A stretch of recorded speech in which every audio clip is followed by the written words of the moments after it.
Hola a todos, bienvenidos a un nuevo episodio de PLF, el episodio número 174, y tenemos el placer y el honor de recibir aquí a Luis Girón Blanc. ¿Lo he pronunciado bien? Sí, perfectamente. Que para mí es un gusto, siempre es un gusto y un placer recibir a cada uno de los invitados de PLF, pero especialmente cuando he leído mucho del autor. Y Luis es un catedrático, ahora nos va a hablar más, es un hebraísta, un catedrático de ese grupo hermoso que se generó en España, especialmente en el siglo XX, de especialistas en textos judíos, en textos rabínicos. Y vamos a hablar con él en este episodio sobre Shir HaShirim Rabbah, el cantar de la interpretación rabínica del cantar de los cantares, que justamente el pueblo judío esta semana, Luis, estamos celebrando Pesaj, y según la liturgia judía, el libro que leemos en Shabbat, que cae entre el medio de Pesaj, es justamente el cantar de los cantares. Quizás, sí, lo conozco. Conozco la tradición. Entonces, quizás nos puedas explicar a todos un poquito más de qué se trata esto, pero antes, Luis, siempre nos gusta que los invitados puedan presentarse ellos mismos, contar brevemente su biografía y a ti preguntarte especialmente qué te llevó a estudiar estos textos y qué libros has publicado para que el que no te conozca pueda conocerse a través tuyo. Bien, buenas tardes o buenos días, no sé cuándo se editará, se publicará esto. Pero tengo mucho gusto de estar en esta ocasión y de poder conversar contigo, Rabino Uri. Y bien, yo soy un profesor español, voy a cumplir 75 años, hace 10 que me jubilé y vivo una vida tranquila en Murcia, una ciudad de tamaño medio en España, en el este, cerca de la costa del Mediterráneo, pero estamos a 60 kilómetros de la costa. Yo estudié en la Universidad Complutense de Madrid y vine a parar a los estudios hebreos porque traía una historia previa de estudios eclesiásticos católicos. Había entrado en una orden religiosa que me orientó, vistas mis capacidades posiblemente y mis intereses, hacia el camino de la Sagrada Escritura, de la teología y demás, ¿no? Yo abandoné la orden, pero había entrado ya en ese camino de estudio, y eso fue lo que me llevó realmente al hebreo. En la Facultad de Filología de la Universidad de Madrid, pues había una especialidad, y sigue habiendo una especialidad, de estudios hebreos y arameos. A ella me incluí y cursé los estudios y seguí estudiando, y al final pues me quedé como profesor en la propia universidad, después de estancias en Jerusalén, en fin, toda una historia, ¿no? Eso fue lo que me llevó a mí a este punto. En principio empecé a trabajar hebreo bíblico y en torno al texto bíblico, a la escritura, pero en el desarrollo de mi estudio, pues me pasé al mundo rabínico. De hecho, mi tesis doctoral todavía estuvo en el mundo de lo bíblico, y hice una tesis doctoral sobre el Pentateuco samaritano. Una edición del libro de Génesis del Pentateuco samaritano, con 15 manuscritos y demás, ¿no?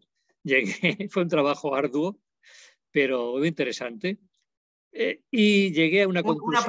Una pregunta antes de continuar, ya que estamos hablando.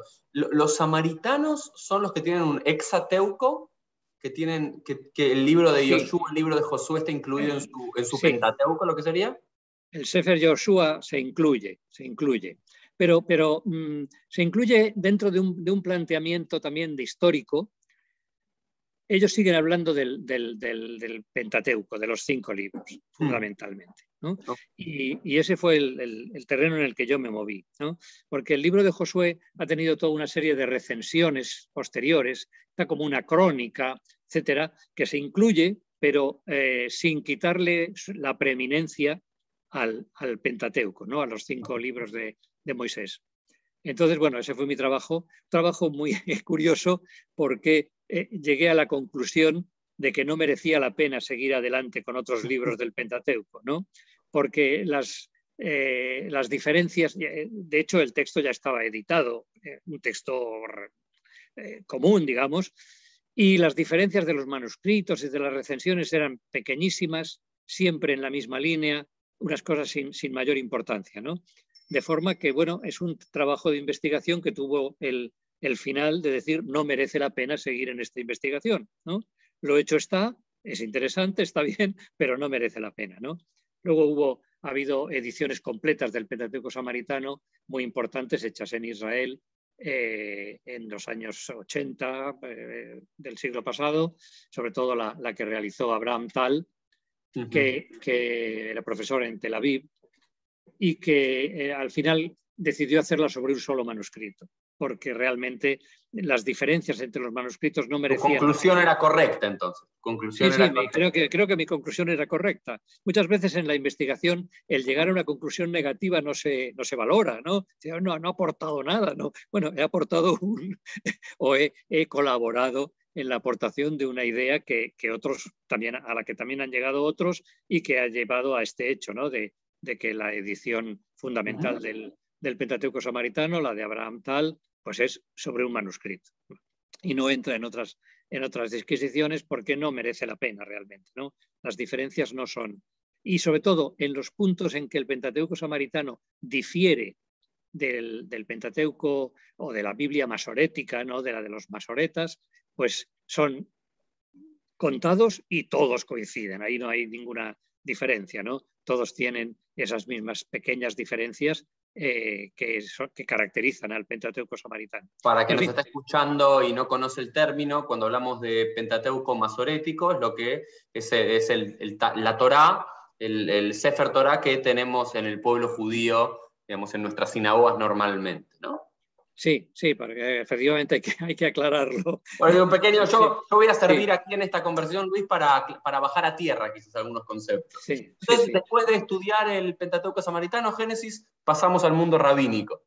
Efectivamente, pasé al mundo rabínico y había en España un profesor, colega mío, un poco mayor que yo, don Miguel Pérez Fernández, que había iniciado una colección titulada Biblioteca Midrásica, y me sumé a ese equipo de colaboradores de la Biblioteca Midrásica. Y entonces empezamos un grupo de personas a traducir textos del Midrash al español y a publicarlos. Esos son los textos que tú has comentado que conocías, ¿no? Y conozco, que leí, que fui... que son difíciles de conseguir. Quiero para el público en general que nos está escuchando, si no estás en España, a veces son difíciles de conseguir estas ediciones. Están dentro de la editorial Verbo Divino, si no me equivoco. Verbo Divino, y algo que siempre me sorprende como judío, como rabino, como judío observante, siempre me fascinó que en el mundo de habla hispana los mejores textos judíos, especialmente de la era rabínica y época bíblica, está hecho por cristianos en España, especialmente la colección midrásica. Cualquiera que nos está viendo y escuchando y quiere tomar un texto clásico rabínico del Midrash, de la Mejilta, de la colección Rabba o demás, no hay otro texto y no hay mejor traducción sin lugar a duda de la que ustedes hicieron, así que eternamente agradecidos, Luis, por ese trabajo. Sí, efectivamente. Bueno, creo que hemos sido, aunque parezca poco humilde decirlo, un equipo muy preparado y muy entregado al estudio y a la traducción a fondo dentro de una tradición, ¿no? Una tradición que hemos editas esto, ¿no? Sí, entonces esta colección que hicieron muy meticulosos. Sí.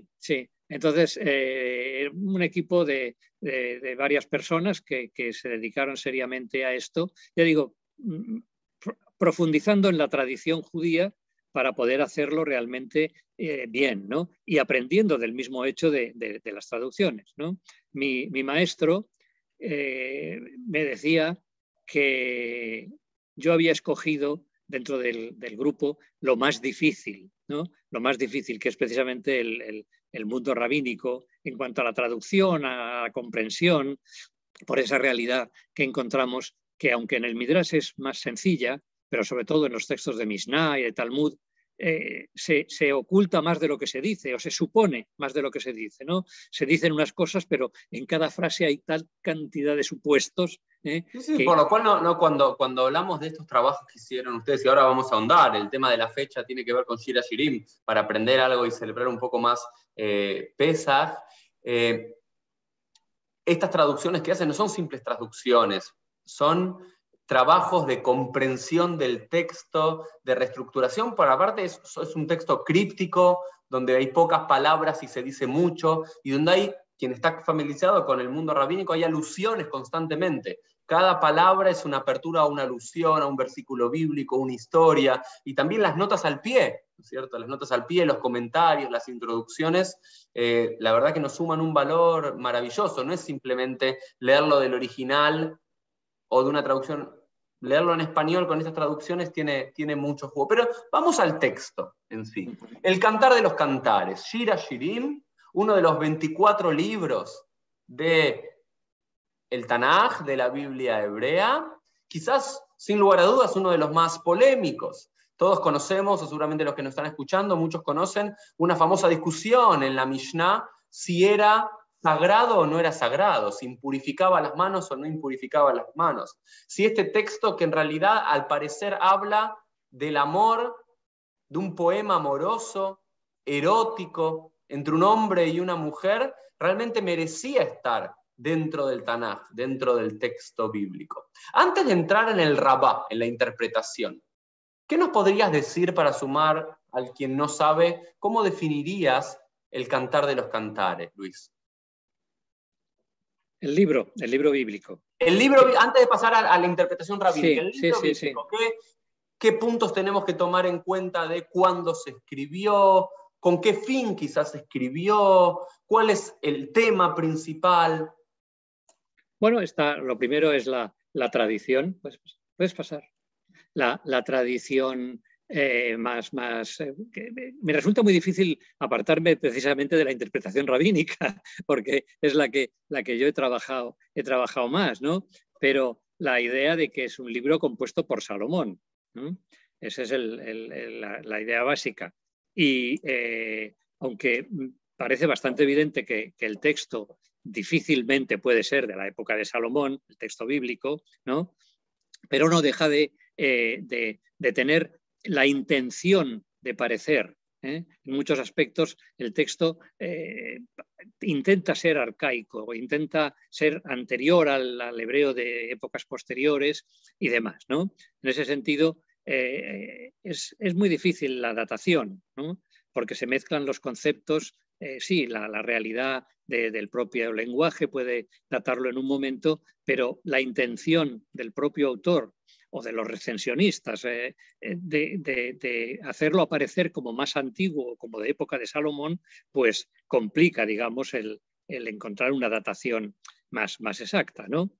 Entonces, es evidente que es un libro antiguo, que es un libro que puede tener su base en el preexilio, pero que también es muy posible que su forma final pues sea postexílica, ¿no? O sea, un libro ya recensionado en el postexilio, después de la vuelta de Babilonia, el decreto de Ciro y demás, ¿no? ¿Qué significa? Pues es muy difícil apartarse, para mí por lo menos, de la interpretación rabínica, porque es la que da realmente una explicación, ¿no? ¿Por qué ese libro tiene que estar en la Biblia, forma parte de lo que se llama la revelación o los libros sagrados, etcétera, ¿no? Y hay que entrar en un terreno, digamos, de interpretación alegórica, ¿sí? Porque en sí mismo la realidad de los amores de Salomón, si es que es el protagonista, como se pretende, ¿no? Como se quiere hacer parecer, y la Sulamita, una persona, una mujer, pues no tendrían en sí mayor trascendencia o mayor importancia si no se le da una proyección, ¿no? Entonces, exactamente igual que los rabinos lo interpretaron así, los maestros rabínicos, Luego, por ejemplo, el cristianismo, la Iglesia católica o la Iglesia cristiana, no solo católica, siguió esa misma línea, ¿no? de interpretación alegórica de los amores de Dios con el pueblo. El mundo judío rabínico lo interpretó como el amor de Dios al pueblo de Israel y el mundo cristiano de Dios a la iglesia, digamos. Sí, a la iglesia en ese concepto de Iglesia Nuevo Israel, etcétera, ¿no? Sin descartar al propio Israel como parte de... Y antes del mundo rabínico, Luis, ¿hay autores, Filón de Alejandría, alguien que hable del Cantar de los Cantares y trate de explicarlo de otra forma, o siempre se lo entendió como una alegoría? Yo creo que siempre, vamos, no conozco otras interpretaciones. De hecho, bueno, Filón, con todo lo que tiene y con todo lo que es, bebe mucho del rabinismo, ¿no? De los maestros rabínicos, porque era la cultura del momento, realmente, ¿no? Entonces, puede diferir en aspectos, pero la verdad que yo no recuerdo, no sé en este momento si hay interpretación específica de Filón o de algún otro escritor filósofo sobre el cantar que se salga de esta línea alegórica, ¿no? Que es la que encaja bien. Y esto de interpretar las escrituras como una alegoría, ¿es algo sencillo y dado en el mundo rabínico? Porque muchas veces, digamos, entrando en este, vamos a ver, debate teológico judío-cristiano, el mundo judío, si bien entiende la alegoría como tal, hubo una fuerte tendencia del Midrash a interpretar las cuestiones de forma más literal en algún punto, ¿no? Tú tienes atrás el Shema Israel, ahí lo veo, ¿no es cierto? En el Shema Israel decimos que tener las palabras de Dios entre nuestros ojos y en nuestros brazos. Uno lo podría entender, bueno, esto es una alegoría, que hay que tener a Dios presente en nuestros pensamientos y en nuestras acciones, pero el mundo judío rabínico lo tradujo como las filacterias, como los tefilín. Entonces la pregunta es, la interpretación alegórica es simplemente porque no queda otra alternativa, porque si no simplemente es un texto sumamente sexual, o también se da en otros lugares en el mundo rabínico. No, desde luego con la fuerza y la intensidad del cantar de los cantares no se da en otros lugares, ¿no?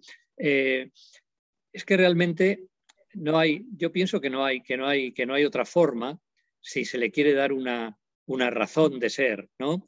Para entenderlo como libro sagrado, libro que impurifica las manos, etcétera, ¿no?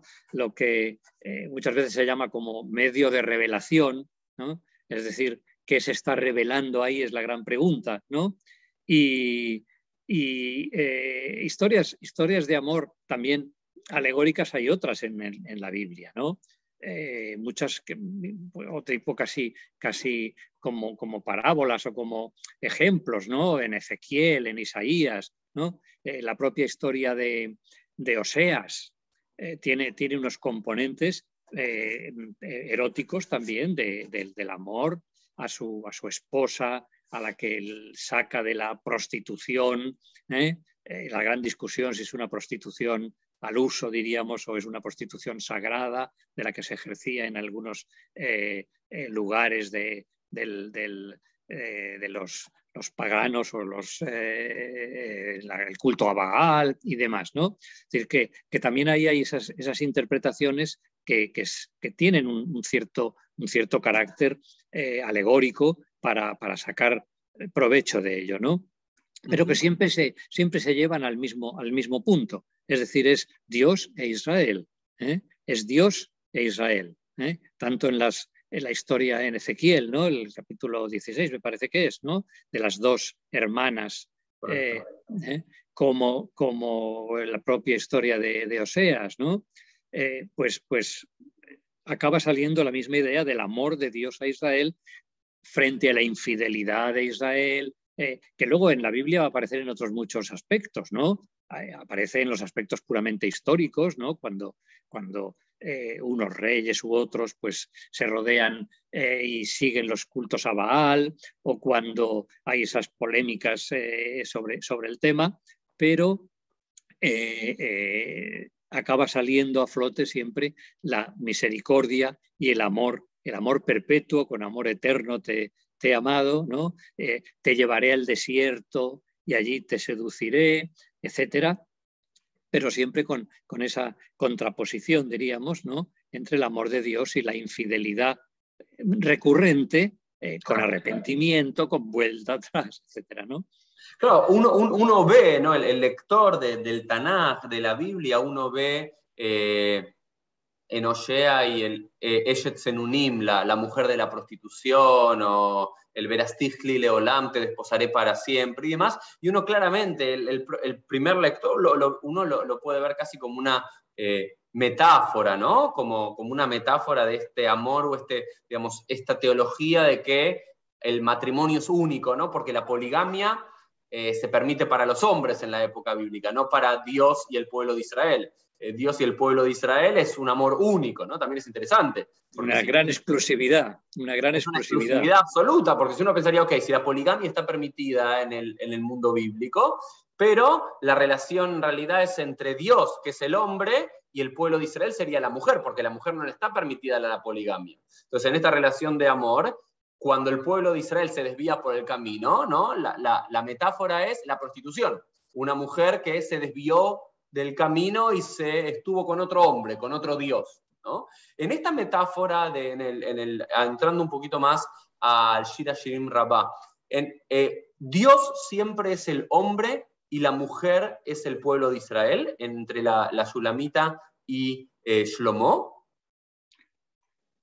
Sí, yo creo que se puede decir que sí, ¿no? Y se insiste, ¿no? en que aunque narra el trasfondo, puede ser el de los amores, efectivamente, del propio Salomón, del cual se dice que tuvo muchas mujeres y demás, ¿no? Pero desde el primer momento en Shir HaShirim Rabbah se establece que cuando se habla del rey, se dice exactamente Amelech sea Shalom Shelo, ¿no? El rey del cual es la paz, que es una forma de imitar el nombre de Shlomo, pero dice que es el santo bendito sea, ¿no? Lo dice directamente en las primeras páginas del propio Shir HaShirim Rabbah. Entonces, que todas las veces que se dice Amelech se refiere al rey al cual le pertenece la paz. O Melech Shelo, ya no me sale, me ha salido antes. Sí. Entonces, yo creo que la interpretación es muy clara y además exclusiva también. Siempre tiene el trasfondo de Salomón, evidentemente, sobre todo porque quiere defender la autoría de Salomón. Es otro de los temas que Shir HaShirim, en los que insiste mucho, ¿no? Que el autor del libro bíblico es Salomón, ¿no? Shir HaShirim Rabbah insiste mucho en Sí, eso. me refiero, Shir HaShirim Rabbah, sí, el Shir HaShirim en interpretación rabínica. Dice claramente y le da muchas vueltas al asunto que el autor del libro es Salomón, es el rey, ¿no? ¿Y por qué pensás que era tan importante para los autores o el autor de Shir HaShirim Rabbah asentar que era Shlomo, según la tradición rabínica, ¿no es cierto?, en su juventud, que Shlomo Amelech escribió 3 libros, en su juventud escribió Shir HaShirim, en la adultez escribió el libro de Mishlei y Proverbios, y ya más anciano, entrado en años, escribió Coelet, escribió el Eclesiastés. ¿Por qué insistencia? Sí, eso de los 3 libros y las 3 épocas de la vida es una de las interpretaciones más bonitas, más lindas, además tan asentadas en la antropología, diríamos, ¿no? De un conocimiento real de lo que es la vida humana. Me preguntabas... ¿por qué la insistencia de decir bueno, Shir HaShirim Asher Shlomo, ¿no? Lo cantamos, lo decimos. Sí. Cantar de los cantares de Salomón. Bueno, ya está, parece evidente. Bueno, el atribuir un libro o un texto a una persona importante, reconocida, ha sido uno de los, incluso podríamos llamar recursos literarios. Yo no quiero aquí bajar demasiado el tono, ¿no? Pero uno de los recursos literarios más habituales, ¿no? Es decir, que o se encuentra un documento antiguo que no tiene autor, pero que por ser antiguo es muy importante, o se pone en boca o en escritura de un personaje importante, lo cual hace que el libro sea en sí mismo importante, ¿no? Eso puede estar en el origen del asunto. Luego el hecho también de lo que se insiste, no era el único rey que tuvo muchas mujeres o que tuvo varias mujeres, pero se insiste en el propio texto bíblico varias veces, digo al margen de Shir HaShirim, en que Salomón tuvo muchas mujeres, porque fue parte, como con otros reyes, de los arreglos con otros países, con otros pueblos, y las componendas, diríamos, para hacer paces, para colaborar y demás, y era tomar mujeres de esos países o de esos pueblos. Entonces, yo creo que eso justifica totalmente el atribuir a Salomón esos libros. Y en el caso de Coelet no está, porque en Mishle también es Mishle Shlomo, pero en Coelet no está tan claro en el propio libro, ¿no? esa atribución, pero... Claro, porque dice Melech Jerusalén, dice un rey que reinó en Jerusalén. Sí, No, sí, no pero a claro, diferencia de no, Mishle y cosas. Sí. claro, no lo dice literalmente, ¿no? Pero bueno, da lugar a esa fácil interpretación que encaja muy bien en todo este conjunto que estamos viendo, ¿no? Lo de los 3 libros, las distintas épocas de la vida y el hecho de ser todo, de ser unos libros todos ellos poéticos, digamos, ¿no? En los que no hay componente épico ni de historia, sino que todo es más bien lírica o en el caso de Mishle, pues sabiduría, ¿no? Y recién, sí. Dime, no. No, recién me notaba, o dijiste que una de las ideas centrales de Shir HaShirim Rabbah tiene que ver con esto, que la autoría es de Shlomo. Si nos podrías decir, para quien todavía no lo leyó o no lo leyó de forma completa, ¿cuáles dirías vos como conclusión, luego de haber estudiado y abordado la obra, son las ideas centrales de esta interpretación rabínica a Shir HaShirim Rabbah?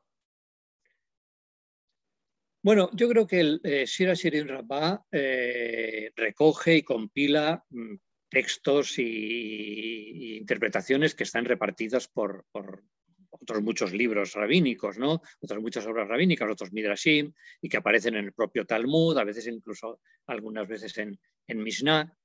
Pero la idea básica de Shir HaShirim Rabbah es la idea de la liberación. La liberación. Por eso se lee en Pascua, se lee en Pesaj, ¿verdad? Porque la idea básica es la de la liberación encajada dentro de estos amores. Entonces, el libro tiene 4, en mi opinión, 4 puntos clave. Uno es la elección, el segundo sería la liberación, el tercero es la conducción, el acompañamiento en la historia o en el desierto, ¿no? Y por último, la vida en común, la convivencia de Dios con el pueblo, ¿no? ¿Y dónde está la liberación? ¿Dónde está la liberación, Luis, en esto? En el texto, ya sea en el texto Shir HaShirim o en el comentario Shir HaShirim Rabbah. En el comentario me refiero. Okay. En el comentario. El comentario está montado sobre esas 4 ideas, en mi opinión. Por lo menos es a la conclusión a la que yo he llegado, ¿no? Y he tenido ocasión de exponerlo en diversas ocasiones, ¿no? Entonces, ¿Nos podrías dar un ejemplo? Me fascina, de la elección, liberación, conducción y la vida en conjunto. ¿Nos podrías dar algún ejemplo, de algún versículo, de alguna interpretación, de algo para poder comprender? Pues espérate a ver, porque tengo aquí un texto que me podría servir. No sé si al quitar esto ya dejáis de verme o me seguís viendo. Todavía te vemos perfectamente. Ya. Bueno, es que ahí en la cámara.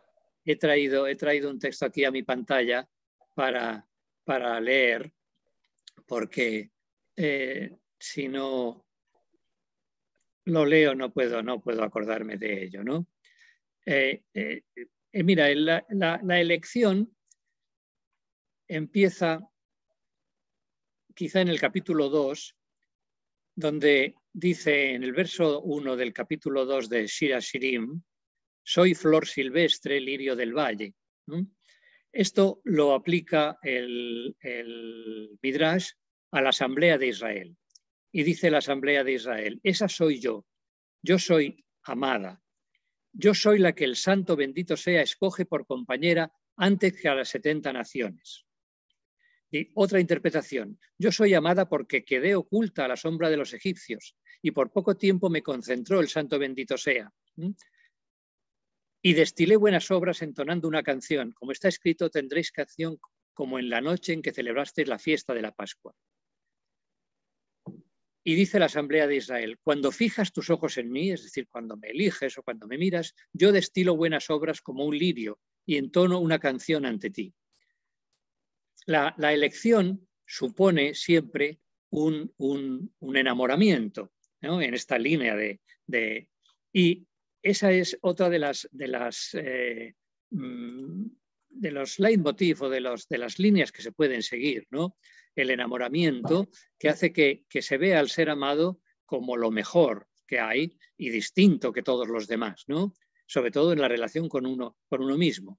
Entonces, interpretando Cantar de los Cantares 5, 9, 10, dice el Midrash, ¿en qué supera tu amor? Bueno, este es el texto bíblico. ¿En qué supera tu amor a otros amores, bellísima mujer? Y el Midrash dice, las naciones extranjeras dicen a Israel, ¿en qué supera tu amor a otros amores? ¿En qué es tu Dios superior a otros dioses? ¿En qué es tu patrón superior a otros patrones? Y los israelitas contestan, mi amor es pálido y ardiente, el mejor de 10.000, texto bíblico. Y interpretan, pálido de amor por mí en Egipto, cuando dice, pasaré de largo de vuestras casas en el país de Egipto, pero ardiente de ira contra los egipcios, como está escrito, cuando pase Adonai para herir a los egipcios. Pálido de amor por mí en el mar. Los israelitas pasaron por lo seco en medio del mar, pero ardiente de ira contra ellos en el mar. Adonai precipitó a los egipcios en medio del mar, etc. Va repitiendo, ¿no? Dice, el mejor entre 10.000. Rabí Abba bar Kahana dijo, por eso está escrito, tú eres santo entre cientos de miles. Es decir, que la idea de la elección está repartida a lo largo de todo el Midrash, pero es un punto bastante claro, ¿no? La elección por amor, con enamoramiento. Y la idea básica...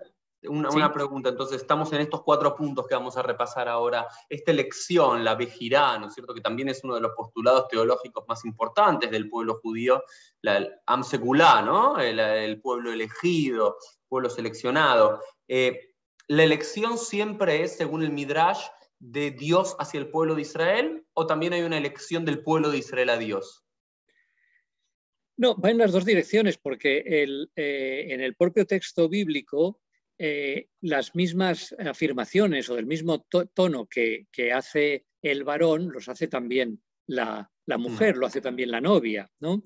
Es decir, que hay ahí una elección, no sé si idéntica de nivel, pero se da en las dos direcciones. Y eso es interesante, quiero simplemente sumar, si puedo, Luis, con mi ignorancia absoluta en relación a tu sabiduría, sumar también en la tradición judía alágica tradicional, solamente es el hombre quien tiene la posibilidad de desposar a la mujer. Es el hombre en la tradición judía que le da el anillo a la mujer y dice, Arei at mekudeshet li, tú estás desposada para mí. Entonces, teológicamente también esta idea de que el hombre tiene más potestad, es decir, Dios tiene más potestad en la elección que la propia mujer, que sería la Knesset Israel, la Asamblea de Israel, también tiene un reflejo en la halajá práctica, ¿no? Sí, sí.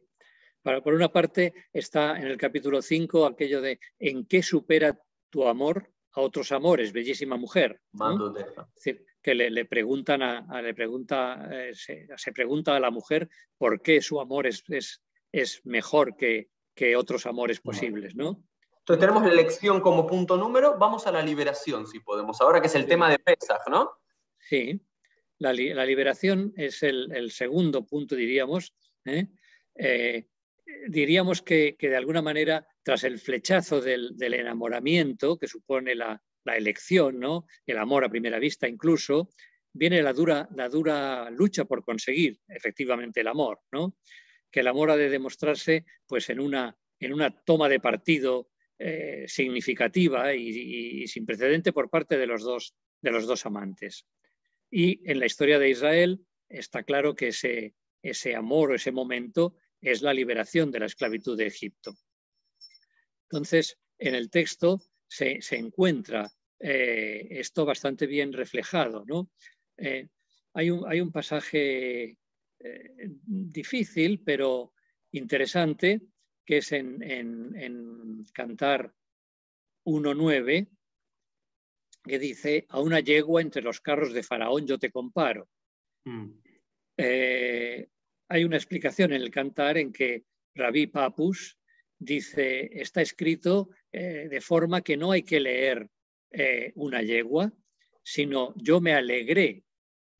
Es decir, cambia porque no le parece bonito el comparar. Le susatí, cambia le susatí. Lo cambia susatí por sasti, ¿no? Sasti ok. Sí, de sazón. Cambiando un samej por un sim, pero vamos, es un juego típico rabínico, ¿no? La homofonía, ¿no? De dos palabras que suenan igual, pues las puedes intercambiar, ¿no? Entonces dice, no es te comparo o no es a una yegua, sino que yo me alegré, ¿no? Y tal como me alegré por los egipcios al destruirlos, así me hubiera alegrado de destruir a los enemigos que hay dentro de Israel. Ese es un primer paso en esta idea de liberación, incluso de liberación desde dentro o de los enemigos que hay dentro de Israel, de aquellos que no siguen el camino adecuado. Otra interpretación. Vamos a ver, es que no quiero... Esto es muy... No, está como elección, liberación, si quieres, vamos a conducción. No, espérate, porque buscaba un texto en liberación, digo, en liberación. Dice, comentando Cantar 2.2, ¿no? Capítulo 2, verso 2. Como rosa entre espinas, así es mi amiga entre las mujeres. Rabí Eliezer... versículo, que Shoshaná beina Jofim, Kach Rayati beina Banot. Efectivamente. Hermoso versículo. Dice el Shir Hashirim Rabbah, Rabí Eliezer aplicó este verso a la liberación de Egipto. Como una flor que se encuentra entre los cardos puede resultar a su dueño difícil de coger, así la liberación de Israel resultó difícil al santo bendito sea. Como está escrito, ¿ha intentado jamás un Dios venir a escoger una nación de en medio de otra nación? Citando Deuteronomio 4:34. Es decir, la liberación le costó a Dios, le costó. Siendo así, la divina justicia... Ese amor difícil, es ese amor difícil que después es más jugoso, ¿no? Exactamente, ¿no? Dice el texto, siendo así, la divina justicia no hubiera consentido jamás que Israel fuera liberado. Pero Rabí Samuel ben Nahman explicó, si no hubiera sido porque el santo, bendito sea en persona, se comprometió con juramento, jamás habrían sido liberados los israelitas. Por eso está escrito, di a los israelitas, yo soy Adonai y os voy a sacar, os voy a liberar. Hay otros textos que van también un poco en la misma línea. Por ejemplo, el de 5.8 dice, si encontráis a mi amor, sabréis qué decirle, que estoy enferma de amor. Ahora es ella la que habla, ¿no?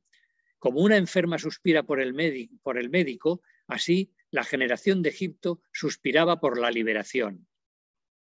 de forma que está dicho literalmente incluso, ¿verdad? La idea de la liberación.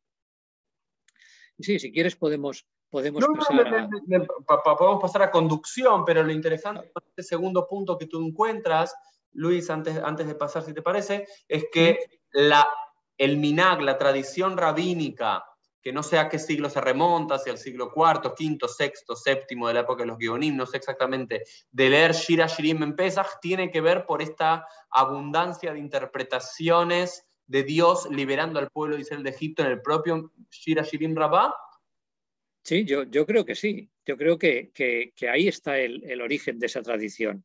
Ahí está recogido y recogido de una forma totalmente clara, diríamos, ¿no? Explícita y literalmente dicho, ¿no? Porque uno podría decir, y no sé si no lo escuché una vez en una clase, que casi Shir HaShirim había sido puesto en Pesach casi por descarte, ¿no es cierto? Porque Eijá, las lamentaciones, tenía que ir en Tisha B'Av, porque el duelo de Jeremías, Ruth, la elección del judaísmo, y Shavuot, Esther y Purim es evidente, ¿no es cierto? Coelet quizás y Sukkot, el tema de la felicidad y cómo encontrar la felicidad en la simpleza. Podría ser, pero Shir HaShirim, el que no lee Shir HaShirim Rabbah, es difícil de encontrar la relación entre el texto de Shir HaShirim, el texto bíblico de Shir HaShirim, con Pesach en sí. Entonces, sí o sí Shir HaShirim Rabbah para entender por qué los rabinos eligieron este texto bíblico para ser leído en Pesach. Sí, yo creo que el Shir HaShirim Rabbah, el texto es una explicación a eso. No sé yo tampoco la tradición de leerlo en Pesach si es anterior. El Shir HaShirim Rabbah está compuesto en el final del siglo VI de la era. Entonces, no sé si es anterior a eso. Y se escribe o se compone con esa intención, pero la mayoría de los textos de las fuentes de Shir HaShirim están en textos muy anteriores también. Se encuentran en Bereshit Rabbah, que es 2 siglos anterior, y en otros Midrashim, en otros textos. De forma que yo creo que van un poco al unísono, que las cosas se van gestando y no se sabe cuál precede a cuál, cómo se contraponen unas con otras para llegar a una conclusión, ¿no? Y cómo es la misma conclusión la que le da mayor fuerza precisamente al texto y a esa interpretación. Entonces pasemos ahora a la elección de Dios al pueblo de Israel, del novio a la novia, de la novia al novio, la liberación de Egipto como momento central de esa prueba de amor. Y vayamos ahora a la conducción, ¿no? La conducción por los 40 años en el desierto y la interpretación. Conducción y acompañamiento lo llamaba yo, ¿no? Está sobre la base de un texto de Oseas 2:16, que dice: yo voy a seducirla, la llevaré al desierto, le hablaré al corazón y ella me responderá allí como en los días de su juventud, como el día en que salió de Egipto. Sobre esa base encontramos el comentario de Shir HaShirim Rabbah a Cantar 1:4, donde dice: llévame contigo, vamos, con una cierta urgencia. Y Rabbi Meir dice: cuando los israelitas estaban ante el monte Sinaí para recibir la Torá, el santo bendito sea les dijo: ¿acaso voy a daros gratis mi Torá? Más bien habréis de traerme garantías válidas de que la cumpliréis, y entonces os la entregaré. Ellos respondieron: Señor del universo, nuestros patriarcas nos avalan. Les replicó: vuestros patriarcas necesitan garantías, tengo quejas contra ellos. Bueno, recorto un poco porque el texto es muy largo, ¿no? Luego dice: pues, Señor del universo, nuestros profetas nos avalan. Les dijo: también contra vuestros profetas tengo quejas, porque los pastores prevaricaron contra mí en Jeremías, o como zorras entre las ruinas en Ezequiel, etc. Traedme garantías válidas. Y dijeron entonces: pues nuestros hijos nos avalan. Les contestó el santo bendito sea: ellos sí que son garantías válidas. Por ellos os la daré, pues está escrito: por boca de niños y lactantes dispusiste un baluarte. Y baluarte se refiere a la Torá, porque en otro lugar está escrito: Adonai a su pueblo dará un baluarte. Es decir, en este periodo de acompañamiento por el desierto, Dios les va a dar, les va a dar hacer la entrega de la Torá, a pesar de las dudas y de las posibles infidelidades, ¿no? Que van a ser recogidas también en el Midrash, al Cantar de los Cantares. Pero siempre poniendo ahí este hermoso Midrash, y creo que sí, creo que Rashi lo cita luego en el Parashat Nitzavim, que dice que la garantía, ¿no? La garantía siempre son los que no están presentes, los que están en un futuro son los niños, ¿no? Digamos, cuando se dice sobre quién están haciendo, sobre los que están aquí y los que no están aquí. Y uno podría pensar que son los antepasados, pero en realidad que es el futuro, que bueno, también la tradición judía, la importancia de Pesaj y la mesa familiar y que los hijos sean parte del ritual. Muy interesante, Luis. Y avancemos un poquito, conducción, con la vida en conjunto. La vida, sí, la vida en común. En común. Sí, vamos a ver. Es que el recuerdo del desierto está muy, muy presente en Shir HaShirim Rabbah, y en el propio Cantar de los Cantares, que lo cita, ¿no? En fin, la vida en común.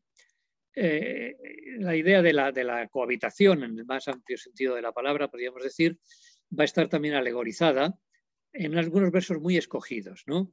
Por ejemplo, en Cantar 1.16 dice el texto: nuestro lecho es todo alegría. El Midrash dice: se refiere al templo, porque siguiendo la opinión de Rabí Azaría, se puede comparar a un rey que salió al desierto y le instalaron una cama pequeña y pasó la noche lamentándose y con los miembros escogidos. Cuando regresó a la ciudad, le instalaron una cama amplia y pudo relajarse y estirar los miembros. Del mismo modo, antes de que se construyera el templo, la Shejiná se encontraba constreñida entre los dos varales del arca. Una vez que se construyó el templo, los varales se ampliaron. El tiempo de la vida en común es el momento de la alegría, es el momento de la relajación, del estar a gusto. Y Dios está a gusto en el templo. El templo es el lugar de habitación de Dios con el pueblo. Entonces, en esta misma línea, dice un poco más adelante, otra opinión sobre nuestro lecho es todo alegría. Como la cama está pensada para el reposo, así también, antes de que se construyera el templo, la Shejiná era llevada de un lado a otro, como está escrito: he andado siempre en una tienda y en un refugio. Pero desde que se construyó el templo, pudo decir: este es para siempre el lugar de mi descanso. Es un texto de Salmo 132. Y sigue haciendo comparaciones y alegorías de lo mismo, ¿no? Sí, pero se entiende, ¿no? Ese es un texto que repite esta idea, ¿no? Repitamos sí. estas 4 lecturas: la elección, la liberación, la conducción y la vida en común. Antes estaba leyendo, Luis, y recordé otra interpretación también conectada con Pesaj, que decía: Kol dodi ine zeba medaleg el haarim mekapetz a la que vaot, ¿no? Digamos, viene mi amado saltando entre los montes y recortando el camino, ¿no? Como que había leído hace tiempo, no recuerdo, una interpretación hermosa, que creo que está en Shir HaShirim Rabbah, en la cual se interpreta este versículo como que Dios acortó el tiempo de la esclavitud. Que según le había dicho a Abraham, eran 400 años de esclavitud, ese era como el camino recto, pero Dios se fue saltando, Medalek Alearim, y acortó a 210 años. Y también, como de vuelta, refuerza esta idea que hay mucho en Shir HaShirim Rabbah que se conecta con este instinto del hombre, del amante, de liberar a su mujer del cautiverio, ¿no? Sí, efectivamente. Lo que no tengo en este momento claro es en qué punto de Shir HaShirim Rabbah sale esa interpretación. No la tengo recogida y no la tengo en la cabeza, ¿no? Pero está, sí. Digámoslo. Sí, efectivamente. Hay otra interpretación en esta idea del acompañamiento, digamos que un poco más atrevida, porque dice que esta idea de que nuestro lecho es toda alegría dice, como la cama está pensada para la procreación, así también antes de que se construyera el templo, toda la comunidad en su conjunto era de 42.360 almas. Pero después de que se construyó el templo, se hizo realidad el creced y multiplicaos. Es decir, que el reposo de tener una casa para Dios da lugar al cumplimiento, a que se haga realidad el creced y multiplicaos. Cuando Dios se encuentra a sus anchas, diríamos, en la cama ancha, en el lugar, entonces se hace realidad el aumento, el crecimiento del pueblo, ¿no? Luis, te hago una consulta. Estamos llegando al final de este primer episodio que vamos a hacer en conjunto. Dios mediante vamos a hacer uno más. Creo que respondiste perfectamente por qué leemos este libro del pueblo judío en Pesaj. Otra pregunta más. El mundo sefaradí tiene la tradición de cantar también Shir HaShirim en la víspera de Shabbat, antes de comenzar su Kabbalat Shabbat. ¿Eso sabrías por qué es esa tradición? ¿Cuál es la conexión entre Shabbat y Shir HaShirim? Pues no sé expresamente ese punto, ¿no? Pienso que está muy justificado incluso en la misma línea, ¿no?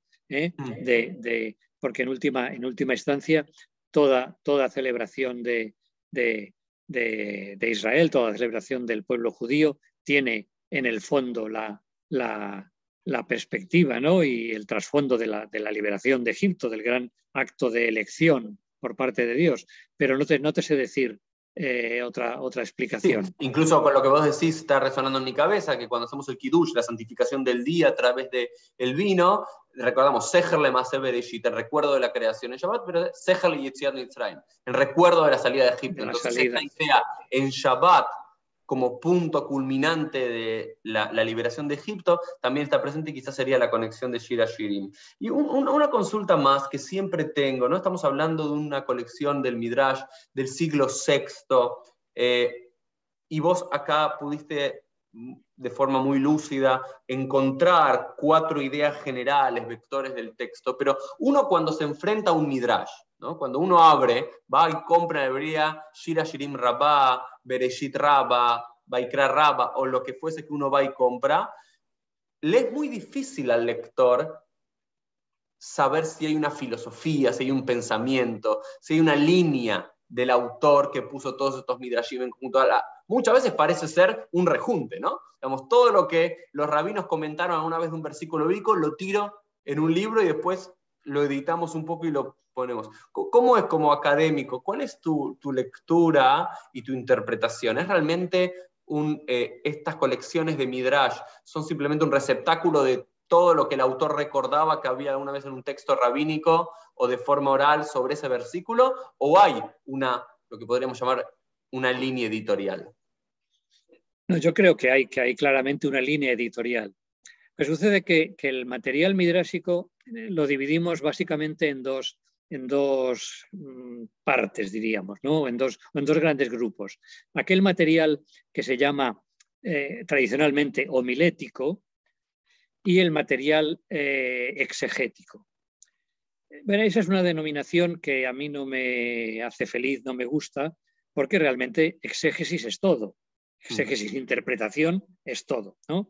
El homilético se entiende que sería materiales usados en homilías, materiales usados en predicación, en información al pueblo, en los actos litúrgicos y demás, y los materiales exegéticos serían más propios del estudio de la escuela midrásica.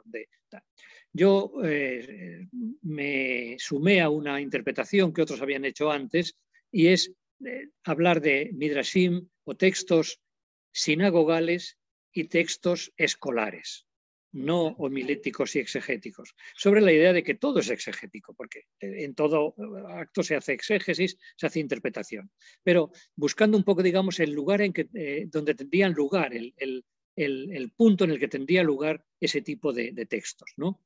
Entonces, claro, las homilías en la sinagoga van en torno al seder del día, al seder de la semana, ¿no?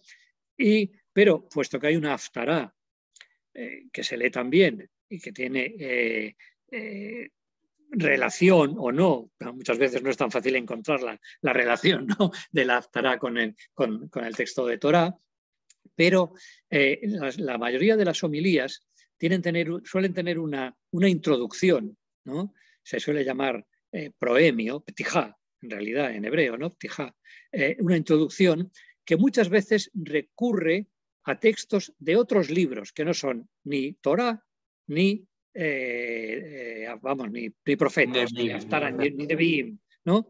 Y con mucha frecuencia recurre a textos de Ketuvim y concretamente de los 5 rollos, ¿no? Déjame ya.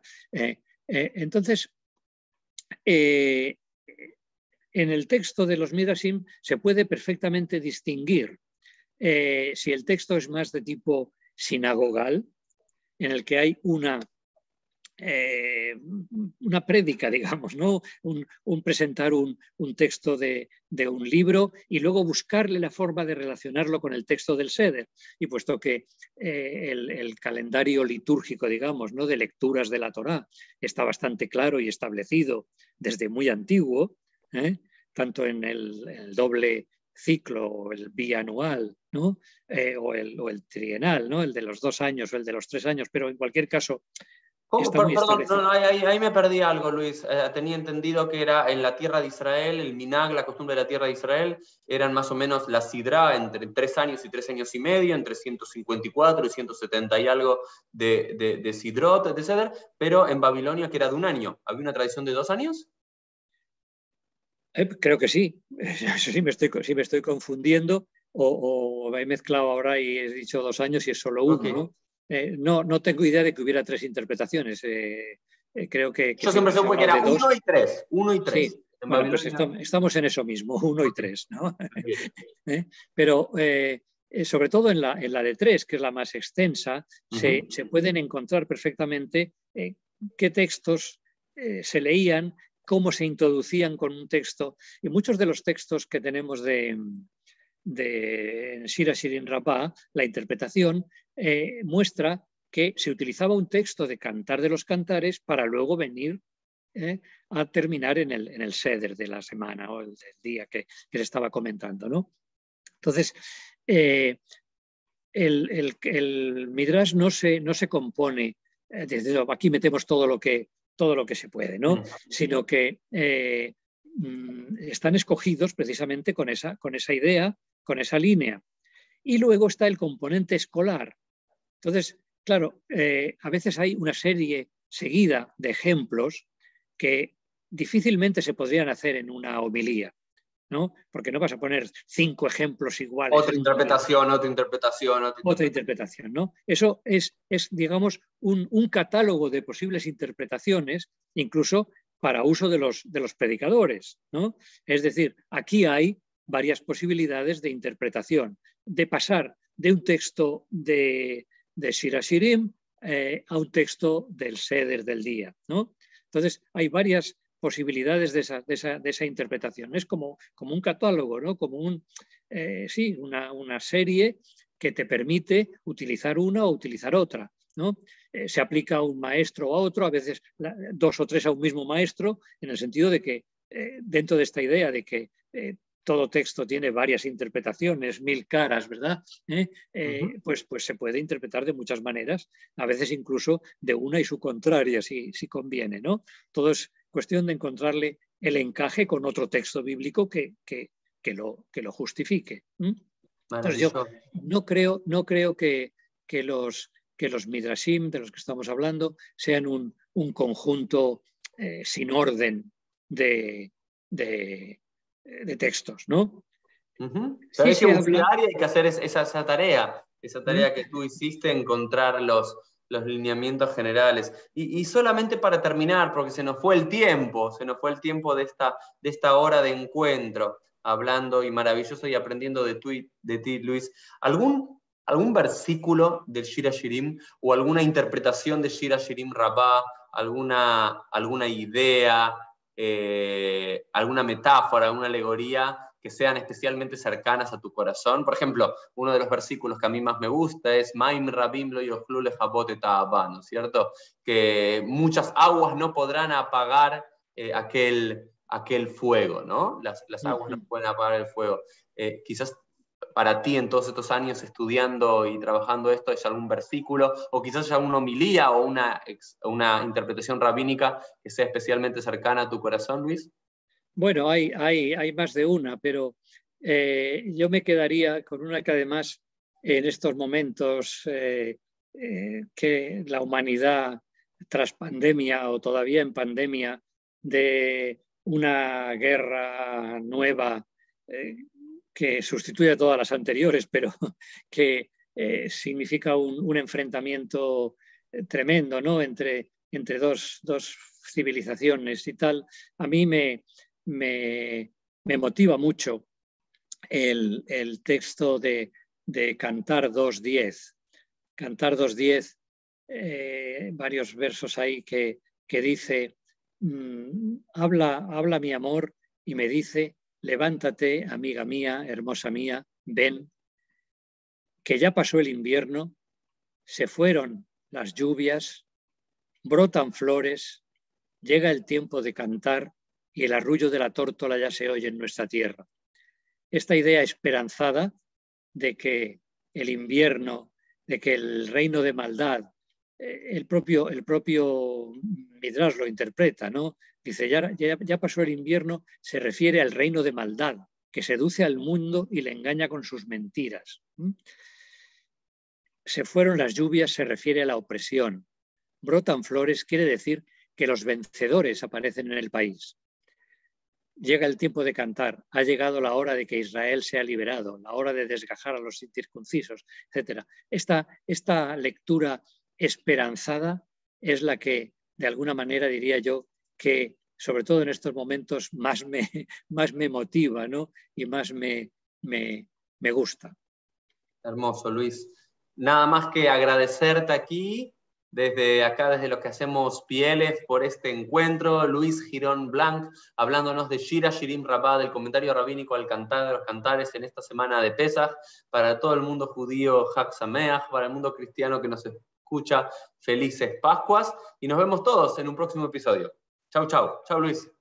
Chao. Gracias. Oye.